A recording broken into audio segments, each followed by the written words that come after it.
আল্লাহ থেকে যাকে বেশি ভালোবাসবেন অথবা আল্লাহর মতো যাকে ভালোবাসবেন সেটা কিন্তু আপনার মাবুদ হয়ে যাবে। আপনার মনে যা চান তা করেন, তাহলে আপনি অবশ্যই আপনার মনেরে মাবুদ বানাইছেন, আল্লাহরে বানান নাই। এমনকি কখনো কখনো ঈমান থেকে বেরিয়েও যাবেন যখন এইটার ভালোবাসা আল্লাহর ভালোবাসার প্রাধান্য পাবে। কেমনে একটা উদাহরণ দেই। ইবাদত কিসের নাম? ইবাদত কি শুধু নাম কেউ আসতে ইবাদত ইবাদত? এটা তো ইবাদত করলে হইবে না। ইবাদত হচ্ছে পরিপূর্ণ ভালোবাসা এবং বিনয় যার জন্য দেয়া হবে সেটা ইবাদত হয়ে যায়। যার জন্য পরিপূর্ণ ভালোবাসা দিবেন, যার জন্য পরিপূর্ণ বিনয় দিবেন, সেটা ইবাদত হয়ে যাবে। আপনি যদি কোনো ফুটবলের জন্য কেউ যদি কোনো সারা জীবন ফুটবলের জন্য ফুটবলই আমার জীবন, ফুটবলই আমার মরণ বলে, তাই ফুটবলের ইবাদত করতেছে। কারণ আল্লাহ তাআলা বলতেছেন, কুল, বলে দিন হে নবী, ইন্না সলাতি ওয়া নুসুকি ওয়া মাহইয়ায়া ওয়া মামাতি লিল্লাহি রাব্বিল আলামিন। আমার সালাত, আমার কুরবানি, আমার ইবাদত, আমার জীবন, আমার মরণ কার জন্য? আল্লাহর জন্য। আর অন্য কোনো কিছুর জন্য কেউ যদি জীবন মরণ নির্ধারণ করে তাহলে তার কিন্তু ওইটার ইবাদত করা হয়ে যাবে। বুঝছেন কিনা কথাটা? আমি কোরআন থেকে বলছি ভাই, কোনো একটা শব্দ বাইতে বলবো না ইনশাআল্লাহ, কোরআন ও হাদিস থেকে বলবো। মুহাম্মদুর রাসূলুল্লাহ সাল্লাল্লাহু আলাইহি ওয়াসাল্লাম বলেছেন, তাইসা আব্দুদ দিনার তাইসা আব্দুদ দিরহাম, ধ্বংস হোক দিনারের দাস, ধ্বংস হোক দিরহামের দাস। দিনার দিরহাম বুঝেন কিনা? দিনার হচ্ছে স্বর্ণ মুদ্রা আর দিরহাম হচ্ছে রৌপ্য মুদ্রা। স্বর্ণ মুদ্রার দাস কেমনে হয়? দাস এই জন্য স্বর্ণ মুদ্রারে এত ভালোবাসে যে দুনিয়ার সব গেলেও তার কোনো ভাবান্তর নাই, তার টাকাটা চাই। কিছু মানুষ আছে না, যেখান থেকে হোক টাকা তার দরকার, হালাল হারামের কোনো বাছ বিচার নাই।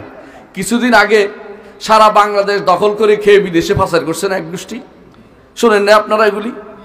এটা কি ভালো কাজ করেছে? তারা কি আল্লাহকে ভয় করছে?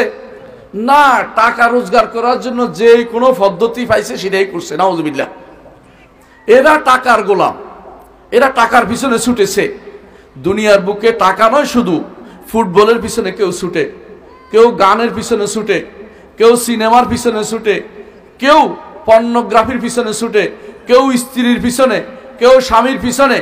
আল্লাহ থেকে যাকে বেশি ভালোবাসবেন, আল্লাহ থেকে যাকে বেশি ভালোবাসবেন অথবা আল্লাহর মতো যাকে ভালোবাসবেন সেটা কিন্তু আপনার মাবুদ হয়ে যাবে।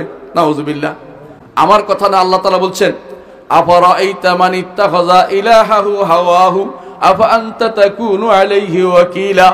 হে নবী, আপনি কি দেখেননি ওই ব্যক্তিকে, যে ব্যক্তি তার উপাস্য মাবুদ বানায় ফেলছে তার প্রবৃত্তিকে, মন যা চায় তা করে, সে ব্যক্তি মাবুদ হচ্ছে তার মনটা। বুঝছেন কিনা কথাটা?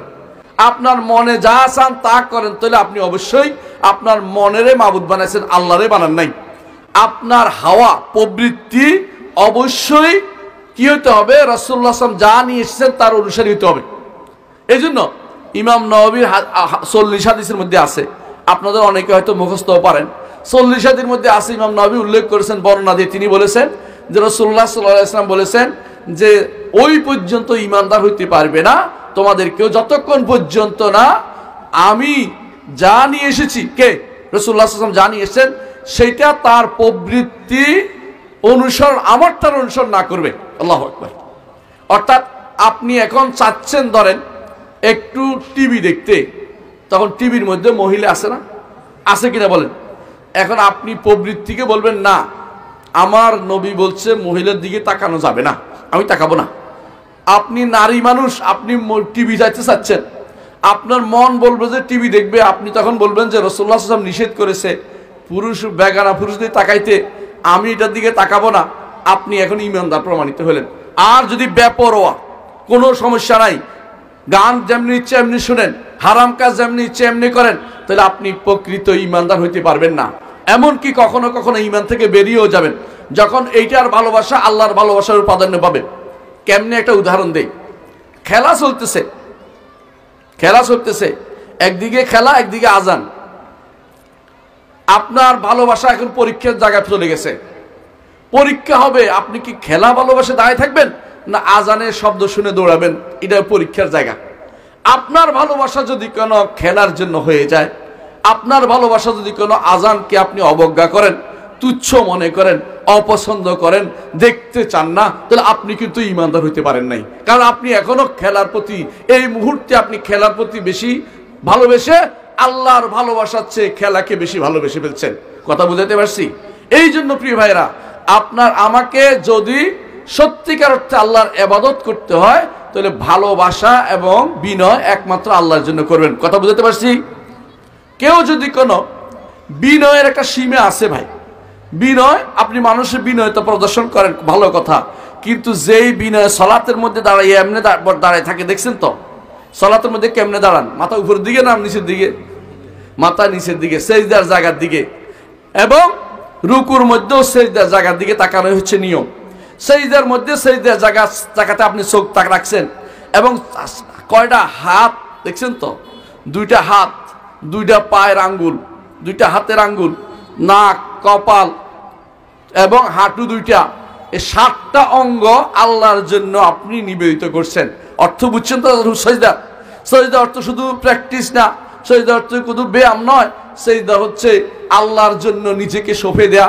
আল্লাহ, আমার আর যাওয়ার জায়গা নেই, যদি এর থেকে ভিতরে যাওয়ার জায়গা থাকতো আমি তত ভিতরে যাই আপনার কাছে আমার মাথার কপালটা, আপনার কাছে আমি কপাল ডলে দিতাম, কিন্তু আমি পারছি না, দয়া করে আমাকে আপনি কবুল করুন।